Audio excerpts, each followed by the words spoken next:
where I'm at. Yep. That when I think of boxing, and you know, and I saw you talking to Bob Aaron. Let me tell you something, because I love me some Bob Aaron. I really do. Let me tell you something, Bob. If you could sit up there and talk to Al Heyman about getting Deontay Wilder and Tyson Fury in a rematch, you can talk about getting your boy Terrence Crawford in the ring with Errol Spence Jr. You can do that. Instead of him fighting some guy 2 weight classes lower than him, and Mikey Garcia, that's certainly doing what he's gonna do, eat some donuts or whatever and pump with him, and Mikey Garcia, that's certainly doing what he's gonna do, eat some donuts or whatever and pump himself up to 147 pounds. If you can do Tyson Fury and Deontay Wilder, you can do Crawford and Errol Spence. You're absolutely right. I like it, but I'm a welterweight guy, Max. You're absolutely right. Why not do business across all the different divisions? That's right. That's right. Now, I'll say this about the welterweights. Sure, the welterweights are an excellent division. Like in the 80s, when you had, in the early 80s, you had Tommy Hearns and Sugar Ray Leonard. You can talk about getting your boy Terrence Crawford in the ring with Errol Spence Jr. You can do that. Instead of him fighting some guy 2 weight classes lower than him, and Mikey Garcia, that's certainly doing what he's gonna do, eat some donuts or whatever and pump himself up to 147 pounds.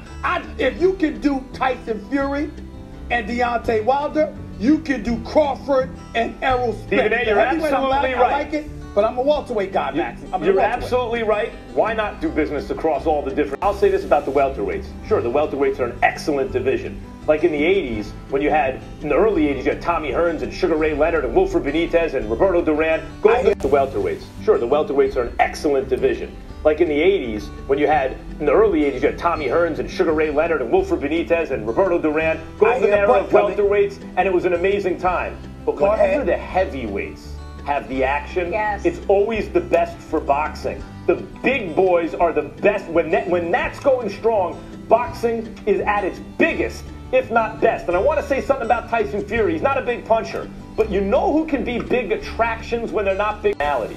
Like Floyd Mayweather wasn't a big puncher. Not at the heavyweight, Max. No, even heavyweight. Muhammad Ali by the end wasn't knocking a lot of guys out. But it became a thing where people were emotionally invested in him. So it wasn't about how he won. It was about whether or not he could win. And Tyson Fury is on the way, if he can keep winning and being involved in big fights, in being the kind of guy that people are interested in to see whether or not he can pull rabbits out of his hat, not knock people out. The heavyweight division is going to be Joshua and Deontay Wilder in that kind of collision. You gotta have knockout power as a heavyweight. Nobody can tolerate that from Floyd Mayweather, dancing around for 12 rounds. They can't do that with heavyweights, I'm telling you. What's going on, guys? It's your boy Boxing Facts Over Fiction. I need you to do me a favor. Hit that like button, hit that subscribe button, hit that notification icon for more videos like this. Stephen A. Smith, Max Kellerman, and the female lady. I forget her name. Molly or something. She says a lot of dumb stuff I don't pay attention to, but I'm focusing on the guys here. But Stephen A. Smith and Max Kellerman, these guys, they're very funny when it comes to talking boxing. Max Kellerman knows a lot about boxing, I'm not gonna lie. Sometimes he has an agenda, he says what he wants to say, but when he's not going about his little agenda, he says the right stuff. Like, he was one of those first people to predict Terrence Crawford versus Errol Spence to be one of the biggest fight. And I'm going to be one of those people to predict that fight is being planned to be a really big fight. Is it a coincidence these two guys are fighting on pay-per-view this year? I don't believe it's a coincidence Terrence Crawford is fighting on pay-per-view this year, even though he's fought on pay-per-view before with Victor Postol. So he has pay-per-view, you know, some pay-per-view experience. Errol Spence first pay-per-view against a small guy and Mikey Garcia, and some people really believe Mikey Garcia is gonna win that fight. Come on, guys, let's get back to reality, man. I hate telling people the same thing, but we have to get real with ourselves here.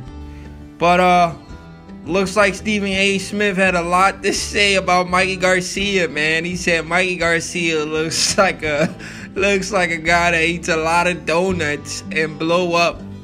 I mean, nobody wants to see. He said nobody wants to see Errol Spence versus a blown up Mikey Garcia that eats a lot of donuts. Stephen A. Smith is a hilarious character, man. That has to be one of the funniest interviews I've ever seen. Max Kellerman and Molly was both laughing when Stephen A. Smith said that. Stephen A. Smith said he's a fan of welterweight. He's not much of a fan of the heavyweight right now. He liked the heavyweight division, but he's a welterweight guy. And the fight he wants to see is Errol Spence versus Terrence Crawford. I'm not gonna lie, guys. I like Deontay Wilder, Anthony Joshua, but I'm a welterweight guy myself, and that's the fight I want to see. I feel like that's the fight that needs to be made. Errol Spence versus Terrence Crawford. And this fight is being really built, systematically built perfectly, man. As long as these guys stay undefeated, this is going to be a huge fight. I'm going to go ahead and be one of the first to say this fight could be a $50 million a piece each from each guy. You guys may say, I'm talking crazy, I'm talking nonsense, but make sure you hear it here first. This could be a $50 million a piece fight. This is a big fight. This is a big fight. A lot of people will pay top dollars to see a fight between Errol Spence and Terrence Crawford. I'm going to be one of those guys. They got my money already. That's the fight I want to see. I don't want to see that fight when Terrence Crawford get too old, because Terrence Crawford is in his 30s. Errol Spence is 29. So we want to see that fight in the next 2 years or less. But that's the fight we want to see when both guys have a few belts. So I'm looking forward to that fight. But the fact that Stephen A. Smith rips Mikey Garcia, says he looked like an overblown size guy that eats a lot of donuts or whatever the heck he was trying to say is hilarious, man. And he's not lying. That's what Mikey Garcia is going to do. He's going to come into this fight fat.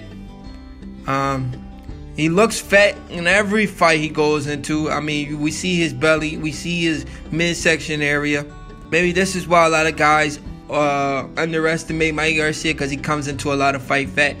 But he goes into a lot of fights with the better ring IQ. But he's going into a fight with a guy that has good ring IQ as well. And it's not like he's going against a guy that doesn't throw a lot of punches. He's going against a guy that throws a lot of punches, not an Adrian Burner. He's going a guy that's not going to stop coming. You're going to have to knock Errol Spence out for him to stop coming. Mikey Garcia couldn't knock out Adrian Burner, Robert Easter Jr., Sergey Lipinets. You guys expecting me to believe that Mikey Garcia is going to knock out Errol Spence? You're smoking crack rocks. Whatever drugs you're taking, your drug dealer is going to be a rich man, because you're going to continue to go back to him, because that's a powerful drug, you know. And I don't support drug use, but that's ridiculous if you really believe Mikey Garcia has a shot at beating Errol Spence. This is a homecoming fight for Errol Spence Jr. The guy's fighting in his own backyard, the Dallas Stadium, and you expect me to believe that Mikey Garcia will beat Errol Spence Jr.? You guys are ridiculous. You guys are on. I have no idea what these fans are taking nowadays. But anyway, I'm going to go ahead and leave the interview in the comment section, in my description section. I want you guys to go ahead and watch that video. I'm also going to break down this interview again. I'm going to go ahead and break down this interview again, getting more into depth about what Stephen A. Smith and Max Kellerman talked about, because they talk a lot about the heavyweight more than the welterweight. But Stephen A. Smith mentioned the welterweight, which is why I'm talking about what he said about Mikey Garcia. And I kind of agree with what Stephen A. Smith said, because in every fight Mikey Garcia goes into, he looks like he's fat, but somehow he's able to pull off the win.